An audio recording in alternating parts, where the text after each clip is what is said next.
क्या आपने कभी सोचा है कि ड्राइविंग करने के बाद आपको इतनी थकान क्यों महसूस होती है? ऐसा क्यों लगता है कि दिमाग घूम रहा है, सिर चकरा रहा है?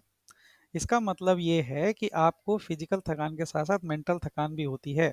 इनफैक्ट मेंटल थकान फिजिकल थकान से ज़्यादा होती है। अगर आपको ऐसा ही लगता है, तो ये वीडियो आपके लिए ही है, जिसमें हम इसके कारणों पर चर्चा करेंगे और ये जानने की कोशिश करेंगे कि ऐसा क्यों है। तो मेरे साथ अंत तक इस वीडियो में बने रहिए। दोस्तों, इसके कई सारे रीज़न हैं कि हम रोड पर ड्राइविंग करने के बाद इतनी थकान महसूस करने लगते हैं।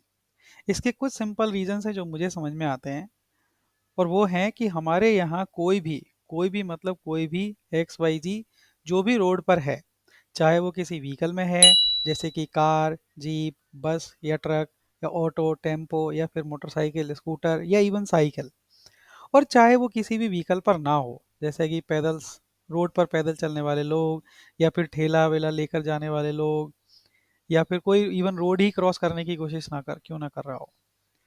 किसी को भी रोड रूल्स के बारे में मालूम नहीं है, या फिर अगर मालूम है तो वो उनको फॉलो नहीं करना चाहता है। अब इसे होता क्या है कि रोड पर क्योंकि कोई भी रूल्स के साथ नहीं चल रहा, तो जिसकी वजह से हमारे रोड्स चाहे वो छोटे हों या बड़े, वो उन पर केओस की सिचुएशन हमेशा बनी रहती है।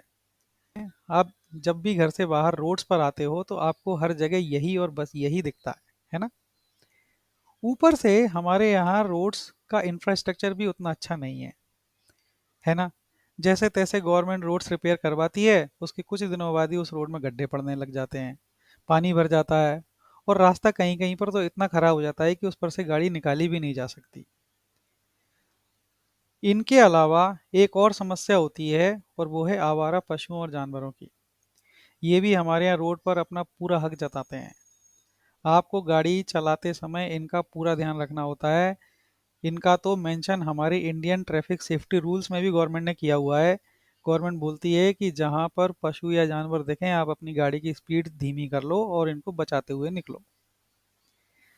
अब इन सब की वजह से आपकी ड्राइविंग ट्रिप, जो कि छोटी हो या बड़ी, लॉन्ग हो या शॉर्ट, वो स्मूथ नहीं रह पाती।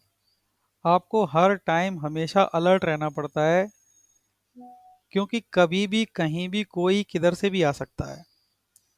जब आप इतने अलर्ट रहोगे तो आपको रिलैक्स नहीं मिलेगा, और जब रिलैक्स नहीं मिलेगा तो आपको थकान महसूस होगी। आप कितनी भी अच्छी गाड़ी चलाते हो, कितनी भी अच्छी ड्राइविंग कर जानते हो, लेकिन वो ड्राइविंग आपको गाड़ी पर ही तो कंट्रोल देगी। रोड्स की सिचुएशन पर तो कंट्रोल नहीं दे सकती। उसको तो आप प्रेडिक्ट नहीं कर सकती कि कब कहाँ कौन से किधर से टपक जाएगा।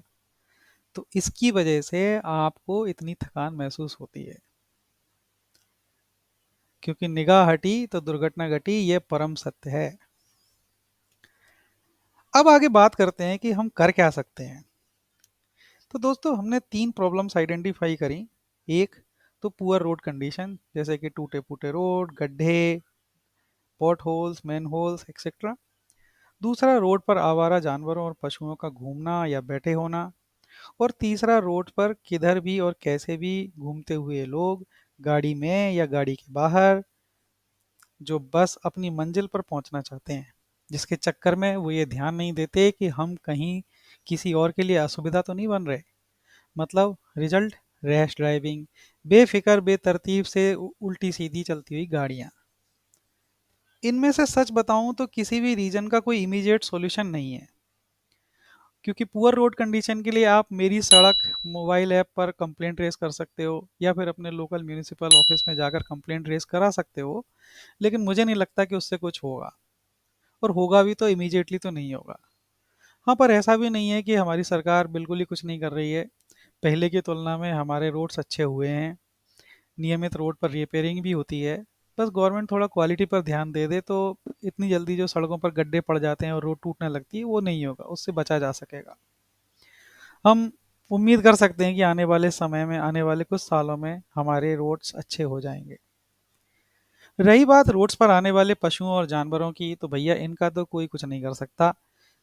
ये व्यवस्था हमारे यहाँ शुरू से चली आ रही है, और हमको इनके साथ ही जीना मरना है। अगर सरकार कोई नियम ले आए और फिर उसका कड़ाई से पालन करने लगे, तो ही कुछ हो सकता है, वरना तो कोई सोल्यूशन नहीं है। अब लास्ट जो रीज़न रहता है वो है केओटिक ट्रैफिक सिचुएशन का।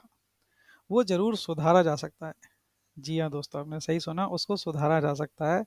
पर मेरा मानना ये है कि उसके लिए गवर्नमेंट ने जो भी काम अभी तक किए हैं या फिर जो आगे कर रही है, वो इनफ नहीं है, वो पूरे नहीं हैं।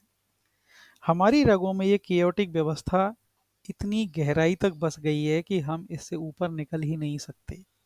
चाहे हमको कोई लाख समझाए, अच्छे बुरे की पहचान बताए, टीवी में एड्स दे या फिर होर्डिंग्स पर ऐड लगाए, लेकिन हम उनको पढ़ना सीखना ही नहीं चाहते। हमको बिना हेलमेट के चलने की आदत है, तो हम बिना हेलमेट के ही चलेंगे, चाहे हमारा सिर ही क्यों ना फट जाए। हमको ड्राइविंग करते टाइम मोबाइल पर बात करनी है तो करनी है, हमें कोई माइका लाल रोक नहीं सकता। हमें अगर रॉन्ग साइड में ड्राइविंग करना है तो हम करेंगे, चाहे रोड खाली हो या भरा, और उसका नतीजा कुछ भी हो, हमें उससे फ़र्क नहीं पड़ता। अब ऐसे लोगों को गवर्नमेंट होर्डिंग्स दिखाकर या समझाने की कोशिश करती है, तो उससे भला क्या होगा? कोई सीखेगा? अच्छा, आप मुझे एक बात बताइए, क्या आप खाना खाने से पहले हाथ धोते हैं? हाँ या ना? आप में से 90 नहीं तो 80% लोग तो ऐसा करते ही हैं। क्यों? मैं बताता हूँ। क्योंकि ये बात हमको बचपन से सिखाई गई है कि अगर हाथ नहीं धोओगे तो सारी गंदगी मुंह में जाएगी और हमें बीमार कर देगी। ये बात सुन सुनकर और देख देख कर हम बड़े हुए हैं। अब ये बात आपके और हमारे दिमाग में फिट हो गई है। और ऐसी और भी बहुत सारी बातें हैं जो हमारे दिमाग में फिट हो जाती हैं बचपन से। पर ये बताइए कि रोड सेफ्टी या ट्रैफिक रूल के बारे में आपने कब जाना या सीखा था? तभी ना, जब आपने गाड़ी चलाना सीखा था। और मेरे ख्याल से उस समय आपकी एज कम से कम 15 या 16 साल तो रही होगी। मतलब आपका सिस्टम उस समय तक मैच्योर हो गया था, और उसमें कोई भी नई बात फिट करना मुश्किल है, क्योंकि हैबिट्स जनरेट होने में टाइम लगता है। वहीं अगर ये बातें आपके दिमाग में और आपकी हैबिट्स में 6 या 7 साल की एज से डाली जाएं कि आपको कैसे प्रॉपर लाइन में चलना है, कैसे रोड साइन को समझना चाहिए, दूसरों की असुविधाओं का कैसे ध्यान रखना चाहिए, आपके साथ में चलने वाले सभी लोगों का ध्यान कैसे रखना चाहिए, अपने आसपास साफ सफाई का ध्यान कैसे रखना चाहिए, तो आपके दिमाग में ये सब बातें फिट हो जाती। और जब आप बड़े होगे तो आपका दिमाग उसी हैबिट पर चलने की कोशिश करेगा जो आपने बचपन से सीखी है। क्या आपको मालूम है कि जापान के स्कूल्स में बच्चों को ये सब सिखाया जाता है? तभी तो जापानीज का बिहेवियर वर्ल्ड में वन ऑफ द बेस्ट होता है।